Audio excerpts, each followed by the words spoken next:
Voilà, madame.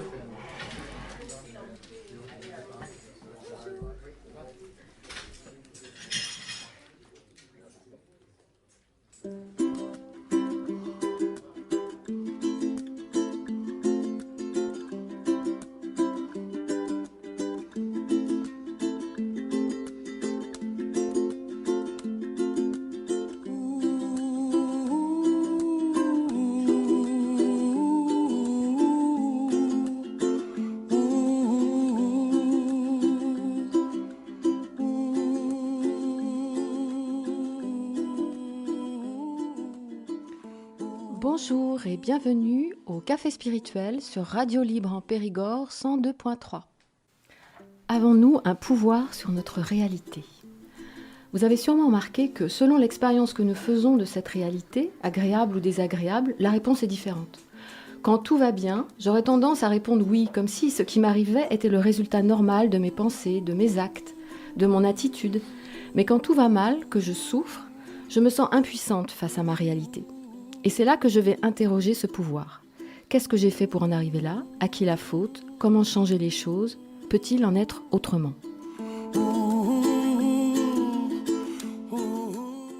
En fait, cette question revient, dans le contexte qui est le nôtre, celui de la spiritualité, à se poser la question de l'action de l'esprit sur la matière.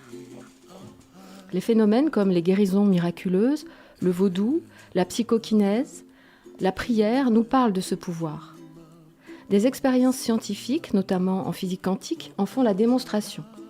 Mais qu'en est-il vraiment de ce pouvoir ? S'il existe, pourquoi l'utilisons-nous si peu ou si mal ? Peut-on, doit-on l'activer et comment ?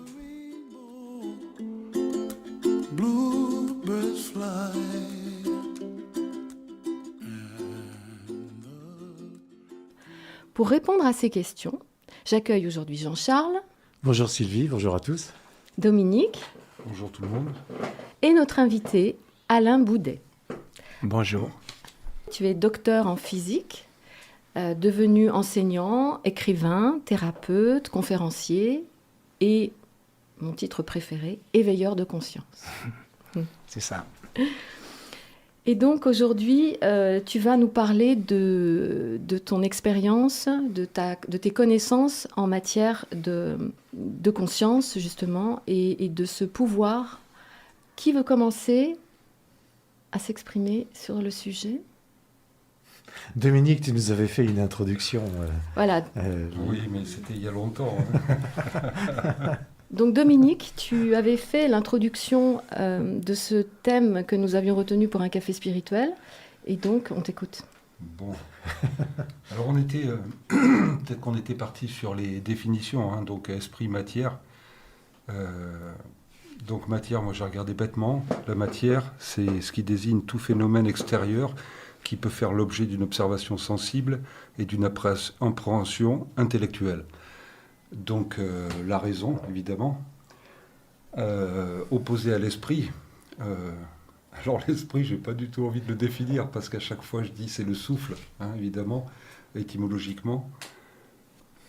Pour moi, c'est ce qui anime, c'est aussi ce qui crée, mais on peut sans doute le relier à la conscience. Donc ça tombe bien que monsieur Alain Boudet soit là, parce qu'il va nous éclairer un peu de ses lumières. Moi, je ne suis pas physicien, je suis le candide de l'émission.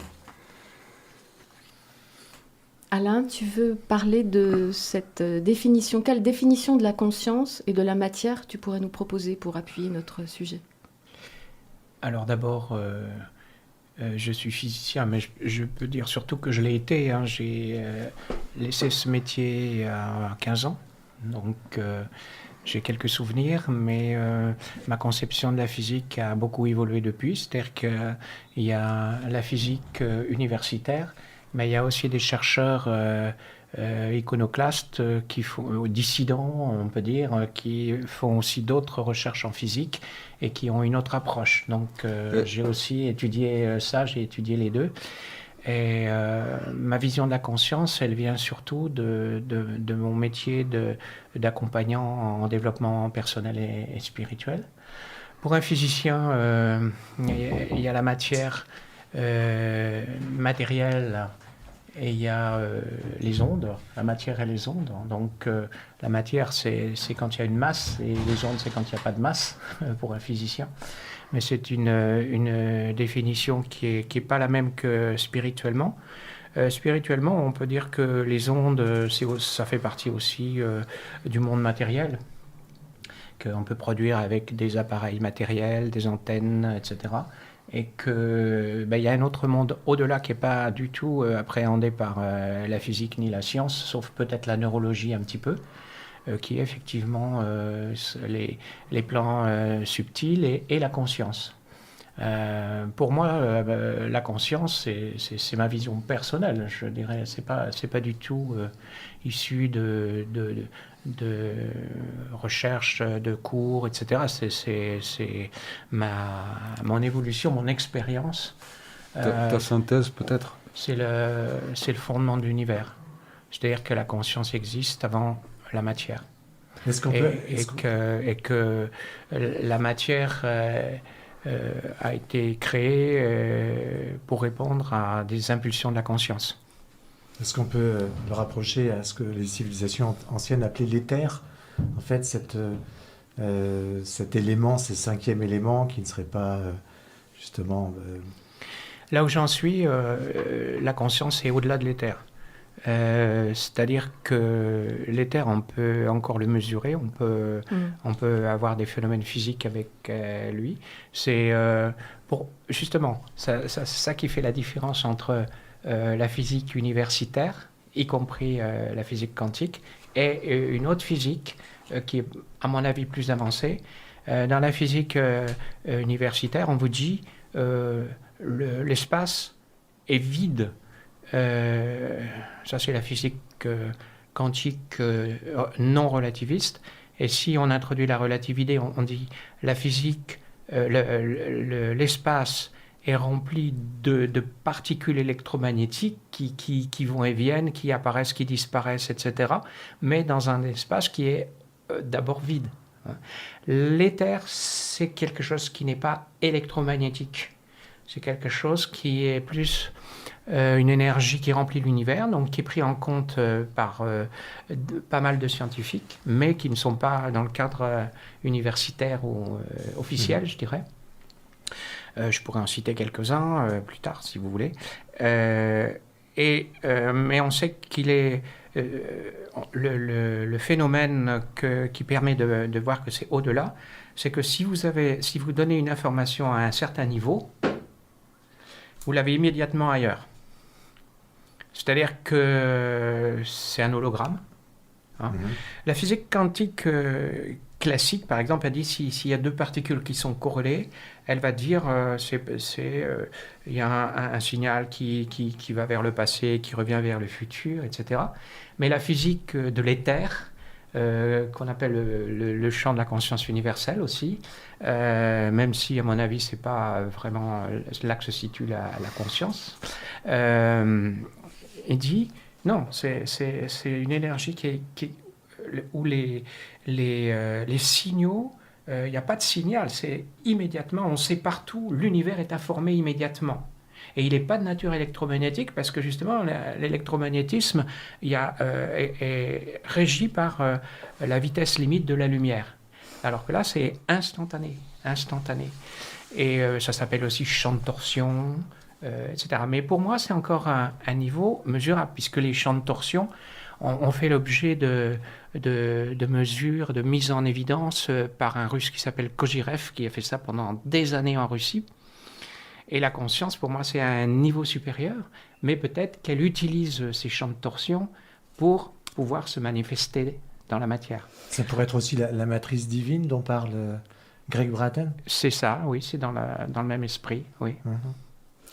Mais alors, du coup, on est parti effectivement là très vite, très haut, très fort. Mais peut-être pour ne pas rater quelques marches, est-ce qu'on peut revenir sur la conscience avec un petit c et notre conscience individuelle, ou je ne sais pas comment on peut la définir, en quoi donc elle peut modifier, agir, en quoi nous pouvons l'utiliser pour agir sur notre réalité? Tu as raison Sylvie, c'est ça l'essentiel. Hein. Faut revenir. Après, on peut toujours faire des théories, mais l'essentiel, c'est vraiment comment on peut gérer notre vie avec ça. Dans ton introduction, tu as signalé que, oui, si on pense quelque chose qu'on veut faire, on se met en acte. Donc, c'est sûr que, pour moi, il y a un niveau conscient et un niveau inconscient. Et il y a aussi un niveau du geste, il y a le niveau de l'émotion, et il y a le niveau des pensées. Et pour moi, la réalité utilise tous ces domaines-là. Donc, c'est sûr que si vous voulez créer un jardin, un potager ou quoi que ce soit, il faut avoir les outils et puis s'y mettre. Il faut le décider, il faut s'y mettre. Donc, il y a un niveau conscient où on met en acte. Donc, on est évidemment créateur, en partie en tout cas, de notre réalité. Donc ça, on le conçoit assez facilement, je pense. Maintenant, quand on parle justement de ce qui nous cause de la souffrance, comme la maladie, en quoi sommes-nous créateurs de nos souffrances ? Ou de notre guérison. Ou de notre guérison, on y viendra, parce que le thème des guérisons, quand on parle de l'action de la conscience sur la matière, c'est quand même très important. C'est un thème important.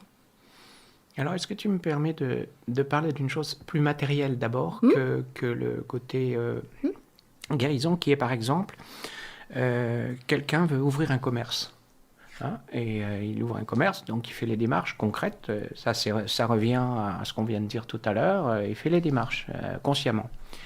Et puis il ouvre son commerce. Et puis ça marche bien. Il y a les clients qui viennent, etc. Et puis il y en a un deuxième, la rue à côté. Il fait la même chose, puis il n'y a pas de clients.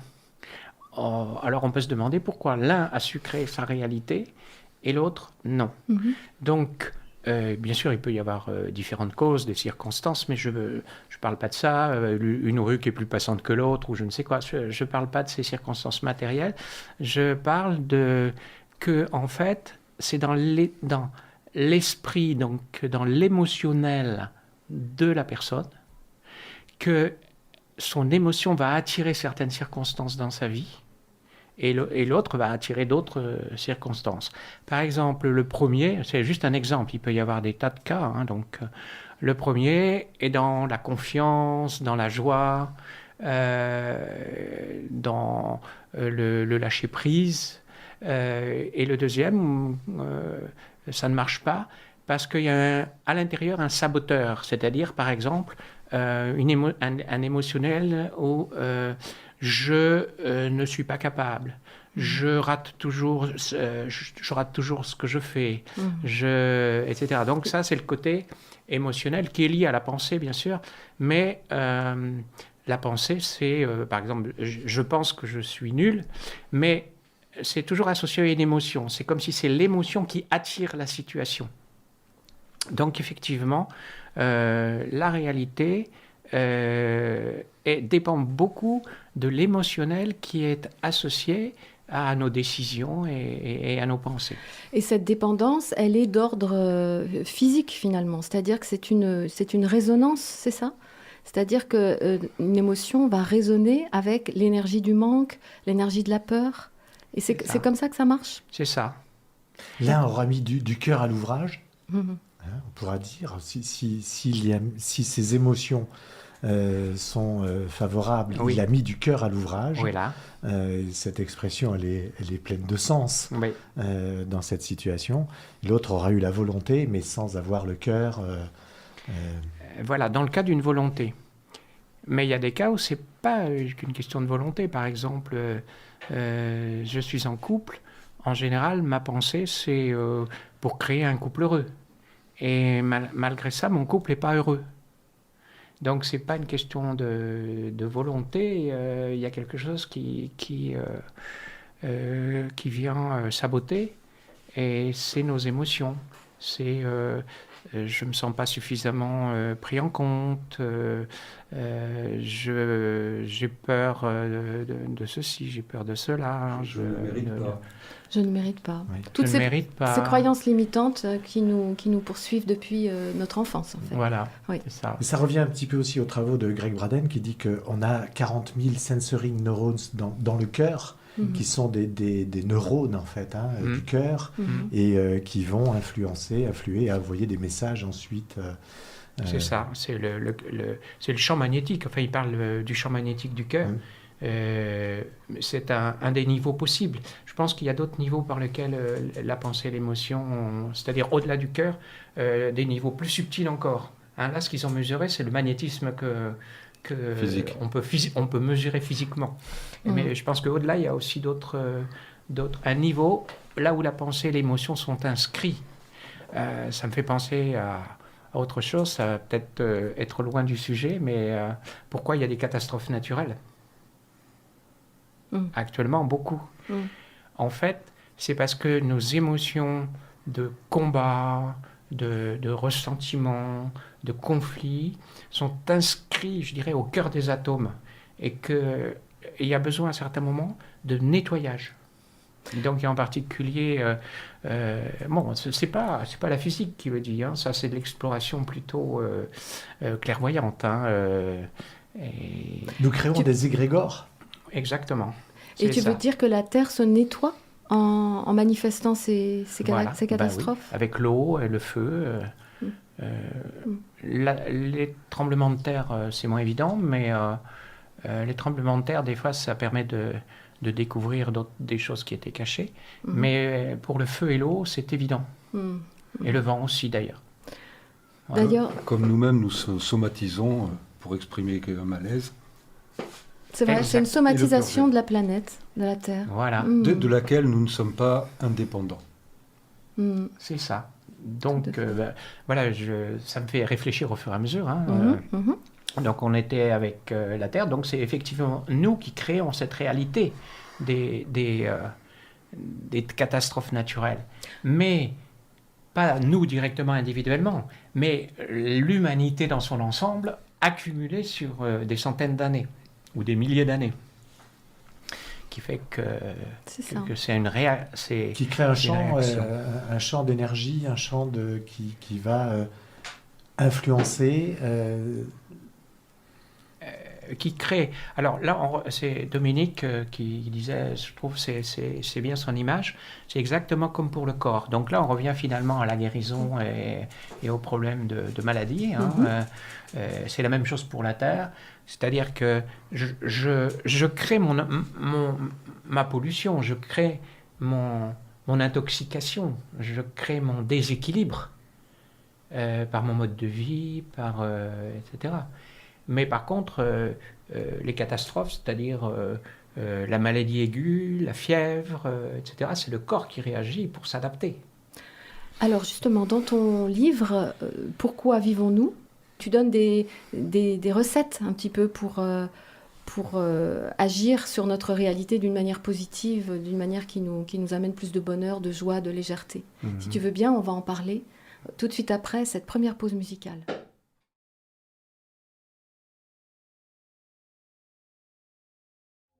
Nous écoutions Nestor Saga de John Surman. Alain, quels sont les conseils que tu donnerais pour que nos pensées, nos émotions permettent de créer une réalité plus souhaitable, plus heureuse? Alors, je dirais que ce qui est important pour moi, c'est d'associer l'émotion. Et on parle beaucoup de la pensée créatrice.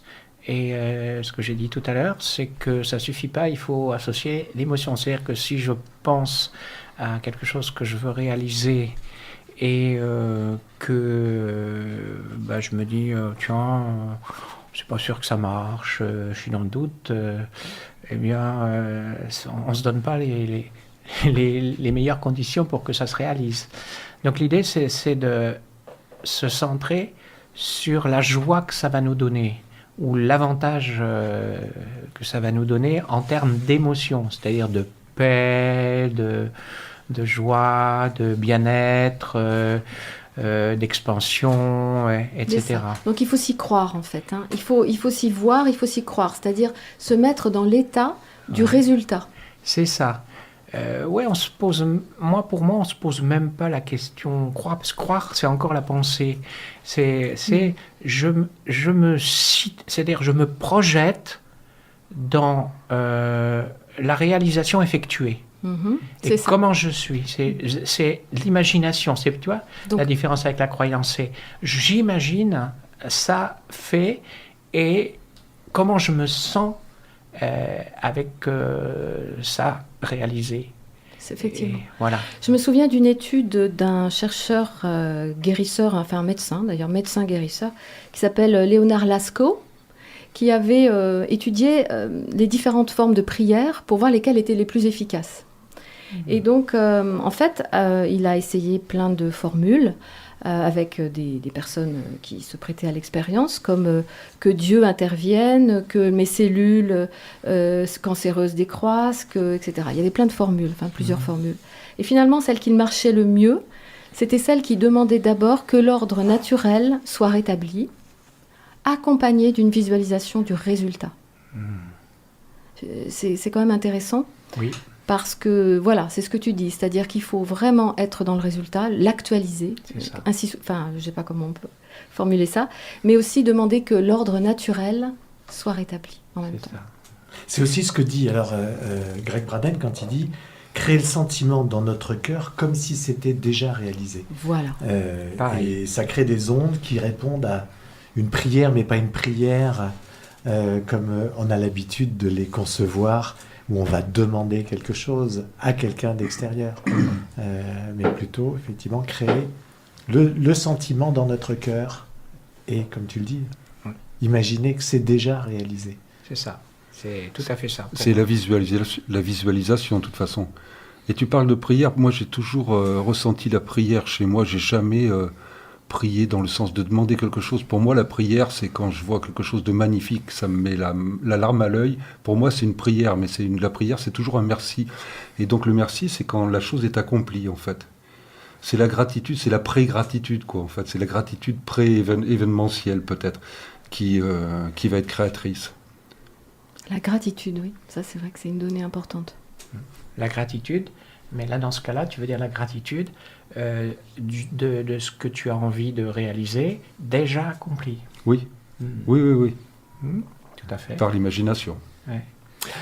Et ça nécessite, là aussi, pour avoir plutôt une attitude, des pensées ou des émotions plutôt favorables, de sortir du jugement et de ce qui...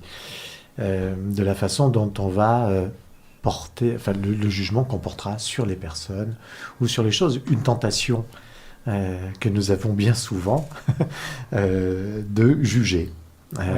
Tu peux préciser par rapport à une réalité que tu veux créer? Juger quoi, par exemple? Apporter un jugement sur les personnes, ce qui est souvent... nous avions assisté à une conférence de Grégory Mutombo, qui nous parlait du jugement et que pour justement se porter bien, il fallait une absence totale de jugement, ce qui semblait relativement compliqué. On se posait la question de savoir quand intervenait le jugement ou l'appréciation ou l'évaluation, et ce à quoi il pouvait répondre que quand ça venait du cœur, quand c'était quelque chose qui venait du cœur, on n'était pas dans le jugement. Quand il y a l'ego qui intervient. Oui, mais par rapport à une réalité que tu veux créer, tu veux dire créer une réalité avec d'autres personnes? Oui. Parce que tu parles de juger les personnes. Non, mais des idées qu'on va envoyer vers l'extérieur, des pensées qui vont créer une réalité. On sait que ces pensées influencent. D'accord. Et le jugement est bien souvent une pensée qui va avoir des influences. C'est ça. Et donc là, une réalité qu'on crée inconsciemment par le jugement. Oui. D'accord. Oui, puis on sait que quand on est dans le jugement, c'est avant tout le jugement de nous-mêmes, au départ. Hein, parce qu'on n'est pas capable de se pardonner à soi-même, parce qu'on se trouve des défauts, donc forcément on va les voir ailleurs. C'est l'histoire, c'est la fable de la besace de La Fontaine que j'adore. Mais et c'est forcément créateur et limitant. Parce que là, oui, ça peut être une émotion forte, quoi. C'est encore une fois ce qu'on disait tout à l'heure, je ne suis pas capable ou je ne mérite pas, etc. Ce sont des émotions hyper fortes et hyper créatrices aussi. Alors, on a vu qu'effectivement, donc, on pouvait se servir de notre pensée différemment, prier avec plus d'efficacité, en tout cas demander de l'aide d'une manière peut-être plus efficace. Maintenant, ça c'était au niveau personnel, individuel. Au niveau collectif, on s'aperçoit que là aussi, on a besoin d'activer notre imagination que l'on sous-exploite en fait, pour imaginer un monde meilleur, au service du bien commun, pour travailler ensemble, pour mettre en place des écosystèmes, des sociétés vertueuses, épanouissantes. Alors, au niveau collectif, comment on se sert au mieux de notre imagination, de notre pensée? Alors, moi, j'ai bien envie de dire quelque chose par rapport à ça. J'ai entendu imaginer un monde meilleur.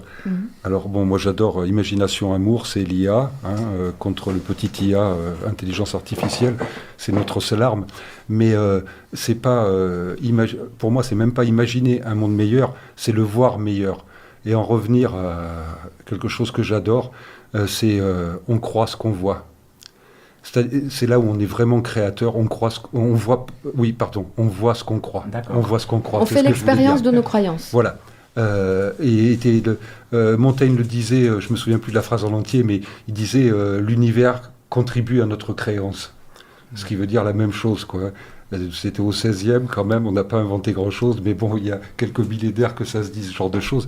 Mais, ça fait appel à notre responsabilité aussi. Par rapport, pour passer de l'individuel au collectif, moi, il y a un truc que j'ai découvert il y a quelques années, et ça s'appelle Ho'oponopono, et moi, je l'ai perçu comme ça. Bon, tout le monde ne le perçoit pas comme ça. Moi, je l'ai perçu comme ça. C'était quand je vois quelque chose qui me déplaît dans le monde, sur la planète, dans le système, dans mon entourage, je me demande qu'est-ce qui va mal en moi. Qu'est-ce que j'ai projeté? Mais vraiment, en fait, c'est une responsabilisation qui nous donne les moyens d'agir. Parce que si on se sent pas malade, on n'a aucune intention de se guérir, forcément.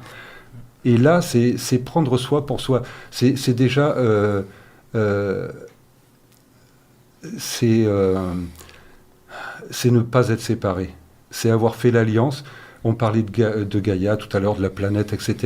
Et de l'influence qu'on peut avoir sur la planète par une pensée collective, donc par une création d'égrégores, etc. Moi, je pense que c'est même plus simple que ça. Je pense qu'on n'est pas indépendant, quoi. On est la Terre. On est la Terre. On est des molécules, des atomes de la Terre, avec chacun. Nous, on a un atome de pancréas, on a une molécule qui va fonctionner pour le foie, mais au départ, elles sont pas différenciées. Elles se différencient par la fonction. Peut-être pour ça qu'on dit la fonction crée l'organe, d'ailleurs. Mais c'est un peu pareil. On a chacun notre fonction, c'est là où aussi on peut s'éloigner du jugement, parce que chacun a sa place, en fait, mais chacun fait partie du tout. Et s'il y a une cellule malade, ça peut gangréner, ça peut cancériser, mais le pouvoir qu'on a, c'est le pouvoir sur la santé de cette molécule qu'on est, cet atome que nous sommes, nous, individuellement. Et je pense que de par notre vibration de bonne santé, on peut émaner ça. D'ailleurs, Alain, dans sa conférence sur l'ADN et son champ d'information électromagnétique, parle de choses qui peuvent s'approcher de ça. C'est à un moment, il dit les signaux électromagnétiques pilotent la synthèse chimique. Donc on voit vraiment l'influence, on en revient au sujet, on voit vraiment l'influence de l'esprit sur la matière, en fait. Bon, même signaux électromagnétiques, c'est pas forcément l'esprit, mais bon, d'où ça vient, c'est une énergie. J'aurais presque envie, ça serait un peu simpliste, mais ça ferait rien simplistement, d'assimiler ça au feu créateur. Donc à l'esprit primordial. Alain, tu es d'accord avec ça? Il y a un saut avec le feu créateur que j'ai pas complètement compris. Ouais, c'est parce que ça rejoint. C'est des ponts. Je suis un peu féru, mais amateur de syncrétisme, si tu veux. Donc je chope un peu partout et j'essaie de voir où ça se rejoint. Et ça m'aide à mieux comprendre le monde, quoi. D'accord, mais sinon, oui, moi, dans mes recherches, il y a plusieurs niveaux. Hein, c'est-à-dire qu'il y a les codes. Ça, c'est encore un autre sujet. Quand on parle de quelque chose, comme tout est lié, on pourrait parler de plein de choses. Ouais, hein, c'est difficile. mais c'est vrai que c'est des choses importantes. Quand un architecte fait une maison, il fait un plan. Donc on peut dire il y a la maison concrète, mais avant il y a la conception du plan sous forme d'un dessin, par exemple. Donc je dirais ça c'est l'équivalent du champ électromagnétique qui donne des instructions. Oui, mais c'est l'information. C'est l'information, mais pour faire cette information, il a un ordinateur, il a un logiciel. Il a aussi des règles générales sur la résistance des matériaux, et de telle sorte que le toit doit tenir et pas s'effondrer. Donc il y a des lois plus générales. Donc il y a les informations, la création de la réalité qui vient, je dirais, de façon collective, mais là je dirais pour l'ensemble de la planète, et peut-être du système solaire, et peut-être de la galaxie. Ça vient en descendant différents plans et ça c'est décrit parfaitement dans les traditions comme dans le Samkhya par exemple je sais plus comment ça s'appelle, la Puruna je crois et la Chakritri, c'est des différents niveaux d'impulsion, des codes qui viennent d'ailleurs. Donc ça c'est mon dada actuel, alors je pourrais en parler pas mal. Hein. Comment nous recevons, nous aussi individuellement et collectivement, des codes qui aident à notre évolution. Alors, est-ce que, c'est une question, mais parce que je pense que c'est un peu comme ça, mais que ça marche dans les deux sens. En fait, on parlait d'éther tout à l'heure, en évoquant la matrice aussi. Pour moi, l'éther, c'est plus le réceptacle, et en même temps, il peut mettre le feu créateur. Mais ouais, est-ce que moi, j'ai le sentiment que ça marche dans les deux sens, c'est-à-dire que c'est un truc qu'on nourrit et dont on se nourrit. On parlait d'égrégore tout à l'heure d'ailleurs. Pour moi, c'est vachement important aujourd'hui. On est à une période de l'humanité, de l'évolution de la planète, où il me semble qu'on a tous un choix à faire, et c'est de savoir qui on nourrit et qu'est-ce qui nous nourrit. Donc la conscience de savoir qu'est-ce qui nous nourrit, qu'est-ce qui nous fait parler, qu'est-ce qui m'anime, et qu'est-ce que je nourris. Mais je pense que ça marche dans les deux sens. Et c'est peut-être pour ça que des fois, il y a des moments où il y a plus de volcans qui pètent, il y a plus de raz-de-marée, etc. Et puis, il y a aussi plus de cancer, plus de schizophrénie, plus dans l'autre sens. Alors, justement, qu'est-ce qui nous anime ? Alors, je dirais aussi bien sur le plan individuel que sur le plan collectif. Je pense qu'il y a une notion qui est importante, c'est la différence entre notre ego et notre âme ou notre être intérieur.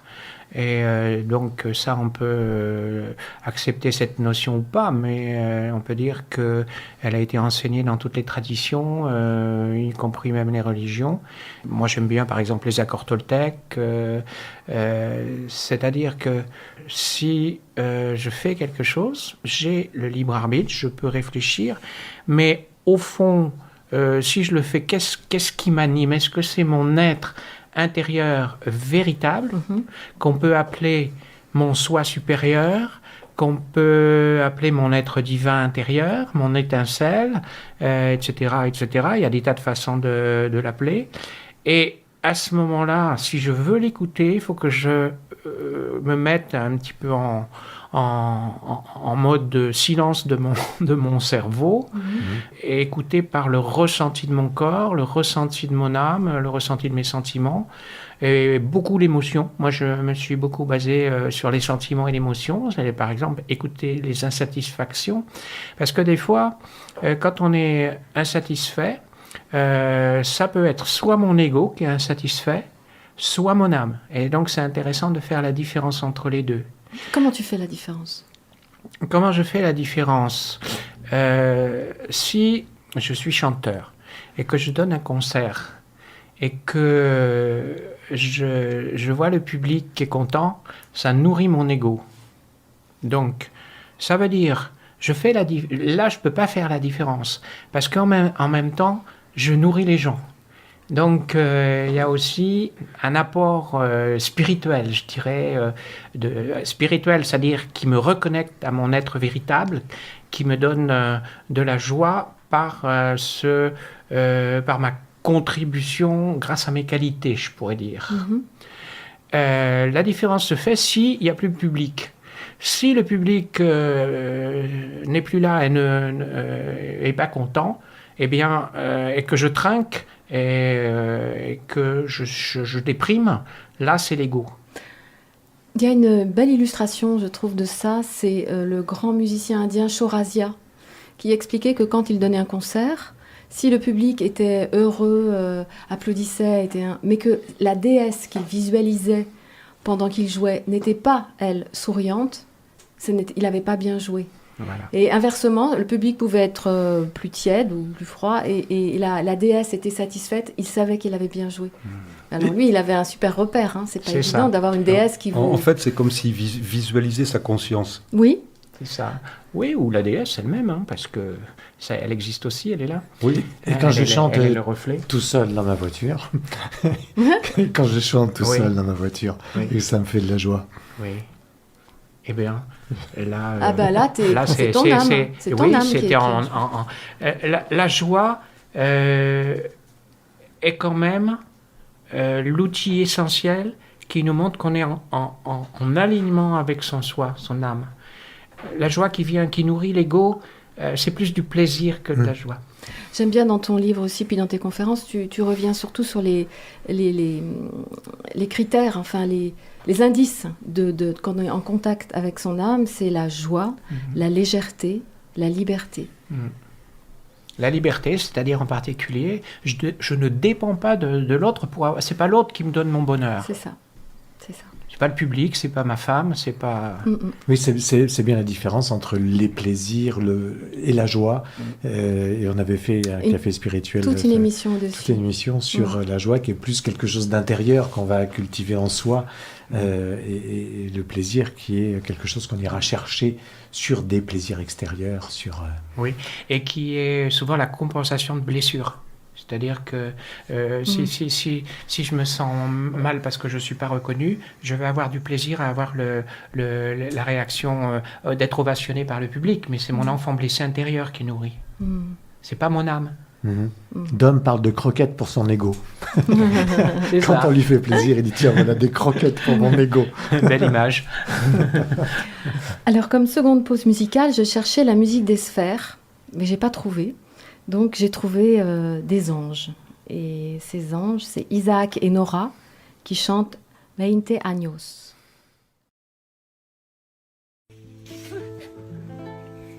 ¿Qué te importa que diga mí? Si tú no me quieres ya, el amor que ya pasó, tú no se debe recordar. Fui la ilusión de tu vida, un día lejano ya. Ahora represento el pasado, no me puedo conformar.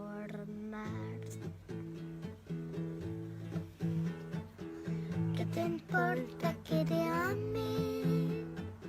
Si tú no me quieres ya, el amor que ya pasó, tú no se debe recordar. Fue la ilusión de tu vida, un día lejano ya. Ahí represento el pasado, no me puedo conformar.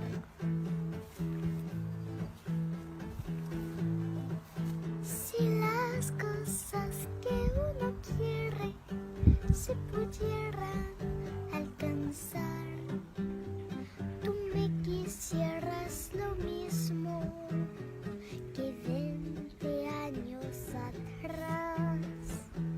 Con qué tristeza miramos un amor que se nos va. Es un pedazo del alma que se arranca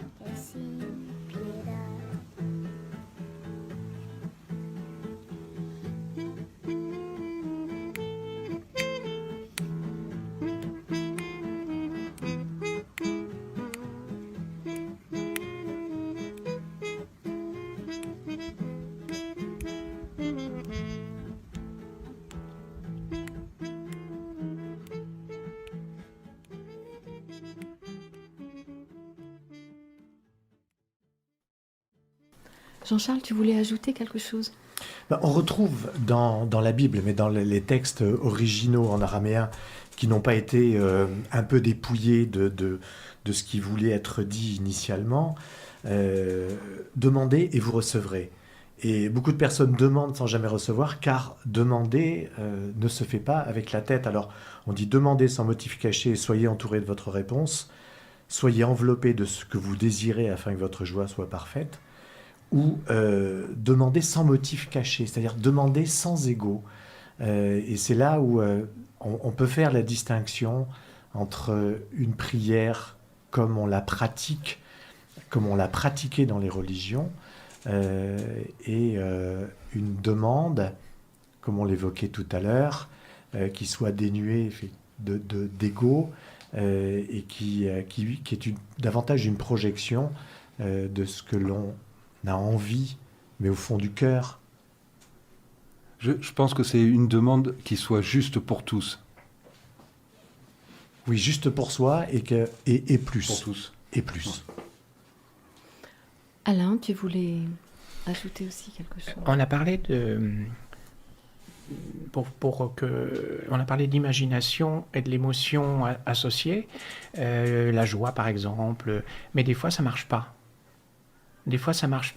Et donc je trouve que c'est très important de comprendre ce qui se passe. Peut-être c'est parce que notre âme nous conduit ailleurs, d'une part, mais je veux dire, c'est peut-être tout simplement parce qu'il y a d'autres pensées inconscientes qui sont créatrices. C'est-à-dire pas simplement celle sur laquelle on est centré consciemment, mais d'autres. Et que c'est vraiment important de faire ce travail à son rythme, à son propre rythme, de comprendre quelle est la racine de cette pensée inconsciente, qu'elle devienne consciente, justement. C'est-à-dire que si mon commerce ne marche pas, si ça ne va pas dans le couple, alors que je fais une visualisation, à quoi ça me renvoie à l'intérieur de moi? Donc c'est le travail de nettoyage intérieur, de transmutation intérieure qui me paraît essentiel pour chacun d'entre nous, mais aussi pour l'évolution de la planète. Merci. Éclairer notre part d'ombre. Mais pour mettre ça à la lumière, nous n'y parvenons pas toujours facilement. C'est un travail. C'est un travail. Quotidien. Je dirais que c'est peut-être notre travail qu'on a à faire sur Terre, de toute notre vie. Tout le reste, c'est des prétextes pour ça. Des expériences, des mises en situation pour ça. Ouais, je suis assez d'accord avec ça. Mais là, tu m'as interpellé quand tu as dit « notre âme nous conduit ailleurs ». Oui. Tu pourrais dire quelque chose là? Oui. Eh bien, par exemple, je connais quelqu'un qui voulait absolument changer de métier. Parce que ça lui convenait pas du tout. Mais en fait, son métier, elle était enseignante, elle aimait bien enseigner, mais l'environnement lui convenait pas du tout. C'est-à-dire qu'il y avait des conflits autour d'elle, etc. Donc, elle a décidé de faire un autre métier qui l'intéressait. Elle voulait faire du soin. Et donc, elle a imaginé, elle a vraiment visualisé ce soin. Et puis, bon, ça marchait tant bien que mal. Elle a commencé tout en gardant l'ancien métier, le premier. Et finalement, elle a évolué elle-même. Et d'un seul coup, enfin pas d'un seul coup, mais je veux dire assez vite, eh bien son premier métier, il y a quelque chose qui a changé. Il y a une autre personne qui est partie. Il y a une personne qui est partie. Elle a mûri intérieurement. Elle est devenue plus responsable d'elle-même, elle est plus communicative et elle s'est éclatée dans son métier, dans son premier. Ça veut dire que son âme lui réservait autre chose qu'elle ne pouvait pas imaginer au départ, en particulier le départ de cette personne. Mais des fois, c'est aussi des talents qu'on a à l'intérieur de nous qui ne sont pas encore exprimés. Oui. Et des fois, ça ne veut pas dire qu'on a choisi la mauvaise voie, mais c'est peut-être parce que le moment ne s'y prête pas, comme ça aurait été le cas là. C'est ça, de toute façon, on essaye, on fait avec sa conscience. Oui. Et notre conscience, elle a nos blessures, notre ego, et on fait avec. Mais ce que je veux dire, c'est si ça ne marche pas, ça nous incite à la réflexion. Oui. Et aussi, moi, ça m'évoque ça, c'est que c'est la façon dont on appréhende, puisqu'en fait, elle revient à son premier métier, mais avec une autre appréhension de ce métier, avec une autre vision de ce métier. Il y a un autre rôle. Voilà. Mm. Donc on change la vision, on change la vie. C'est ça, exactement. Ça me rappelle un proverbe Shadok qui dit plus ça rate, plus on a des chances que ça marche. Ça doit être C'est en statistique. essayant perpétuellement, en fait, qu'on parvient par y arriver. Bon, ce sera le mot de la fin, les Shadok. Alain, si les auditeurs veulent te connaître mieux, découvrir tes écrits, éventuellement même peut-être que tu as une actualité au niveau des conférences. Je dirais que le plus simple, c'est d'aller sur mon site internet où il y a toutes les informations, aussi bien mes conférences que mes livres et surtout mes articles, parce qu'en fait, la première chose que je fais, c'est des articles, beaucoup d'articles gratuits et assez approfondis, substantiels. Mais sinon, la prochaine conférence, c'est au Festival Hermetica, à côté de Perpignan, le 28 septembre, avec deux autres conférenciers, donc c'est Science et Conscience, et ça dure toute la journée à partir de 10h30. Et ta conférence portera sur ? La conférence qui aura lieu là-bas, c'est sur le réseau énergétique des lieux sacrés et leur influence sur les changements de conscience actuels. Merci beaucoup. Alors, j'aimerais bien dire par rapport à la bibliothèque, parce que Alain parle de ses articles, j'y ai jeté un œil, j'ai pas eu le temps de tout lire, hein, parce C'est que énorme. c'est juste l'Encyclopédia Universalis, C'est à ça. côté, c'est du pipi de chat. C'est ça. Et en même Mais temps, c'est voilà. bon, passionnant, quoi. C'est passionnant et c'est très accessible, il faut le dire. Ça vraiment, tu fais un énorme effort Ouais, pour ouais, être ouais. accessible à tout le monde et merci. Donc je peux pas te dire qu'est-ce que c'est mon site. Ah oui, bien sûr, vas-y. Donc c'est Spirit, donc comme spiritualité, mais on s'arrête au T. Spirit, trait d'union, science au singulier.fr. Voilà, spiritscience.fr. Et merci de votre accueil et de Un cette... grand merci à toi. Merci à toi. Merci beaucoup. Ouais. Jean-Charles, tu avais un coup de cœur aujourd'hui ?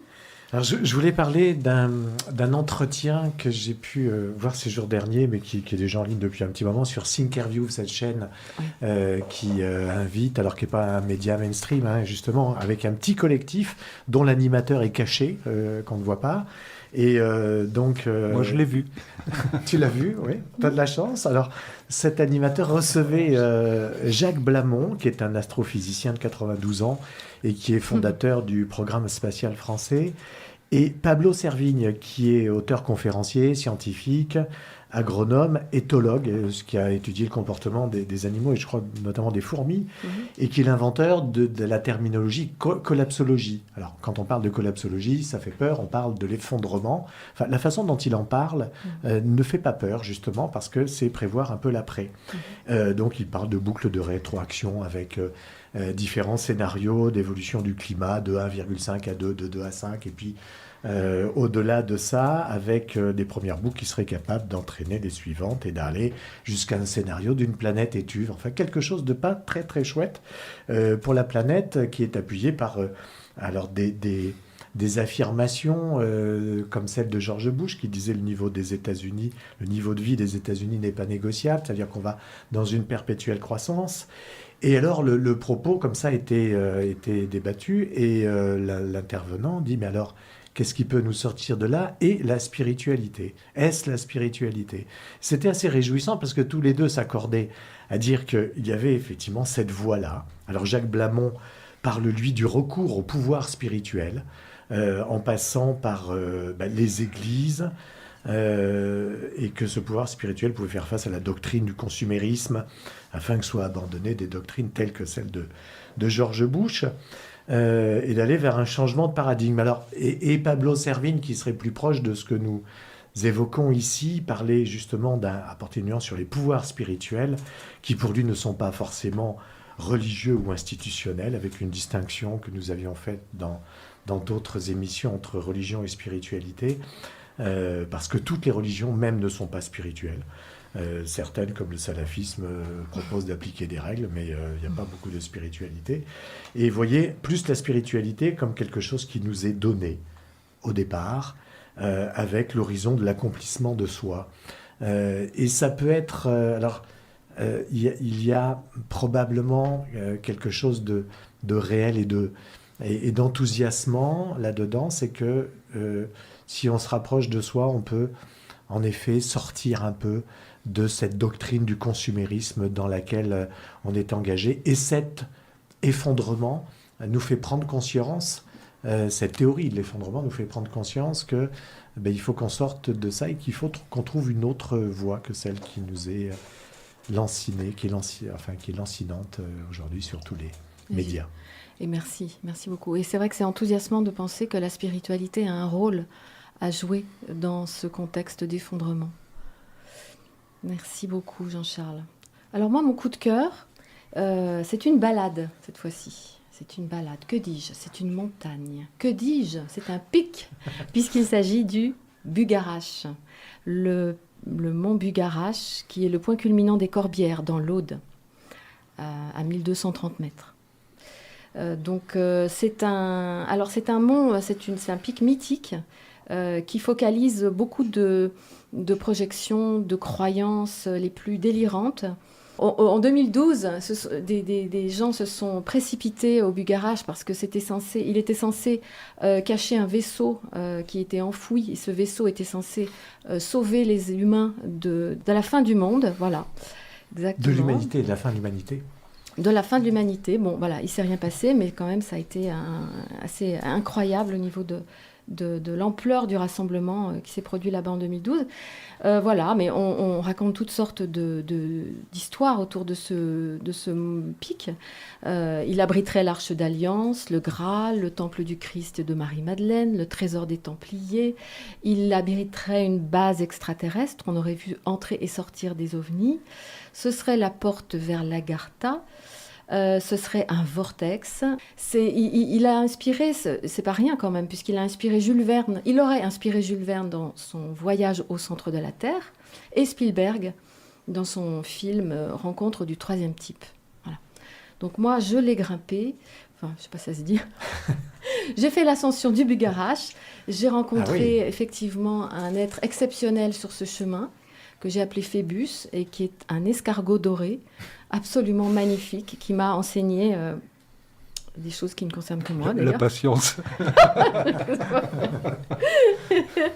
Voilà.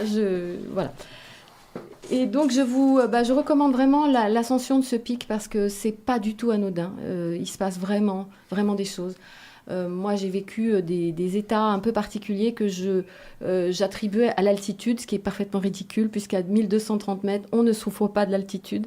Donc, j'ai bien ressenti, moi qui souvent pense que je ne ressens rien, les effets de ce lieu qui, d'un point de vue tellurique, est vraiment très particulier. Et voilà, beaucoup de gens... Et en plus, tu as fait 2 surprises rencontres. Et j'ai rencontré, oui, mais ça serait trop long, mais j'ai vécu une synchronicité incroyable, puisque la veille de mon ascension, j'écoutais quelqu'un qui racontait qu'une personne rêvait de rencontrer Mathieu Chédid, et qui faisait tout pour le rencontrer, et puis le jour où elle a lâché prise, elle l'a enfin rencontré par hasard. Donc c'était une histoire de lâcher prise, comme on en connaît tous. Et je n'ai pas prêté attention à cette histoire. Et puis le lendemain, je commence à faire l'ascension du Bugarache et je tombe nez à nez avec Mathieu Chédid. Ce qui était quand même assez incroyable. Qui était accompagné de l'alchimiste Patrick Burensteinas. Et donc tous les deux faisaient une visite sûrement très intéressante, puisque je pense que l'alchimiste en question devait avoir beaucoup d'explications passionnantes à donner sur le parcours de ce pic. Voilà. Ça se trouve où exactement ? Tu l'as dit au départ, le mont Bugarache, mais c'est dans quel... comment on fait pour y aller ? Je mets Oise et je mets mont Bugarache. J'avais prévu de le dire et j'ai complètement oublié. Donc... Elle a dit dans l'Aude. C'est dans l'Aude, c'est à côté de Rennes-le-Château, c'est à côté de Rennes-les-Bains, c'est tout près de Rennes-les-Bains. D'accord. Il y a des panneaux après. Voilà, mettez votre GPS. Okay. À côté du village de Bugarache. Ah, absolument, voilà, c'est ça qu'il fallait dire en fait. Eh bien voilà, je vous remercie à tous d'avoir participé à cette émission, c'était vraiment magnifique. Merci. Et merci à nous tous et merci à vous tous d'avoir patienté jusqu'à maintenant. Donc vous pouvez réécouter cette émission le jeudi à 16h ou le dimanche à 13h30. Et on en profite de cette émission pour annoncer que les cafés spirituels que nous organisions jusqu'alors vont cesser au profit d'autre chose qui n'a pas encore été inventée. Mais on vous dira tout, on vous préviendra de Dans nos un prochains- mois. Voilà, dans un mois. À bientôt, merci beaucoup. Merci, au revoir. Ciao, ciao. Merci.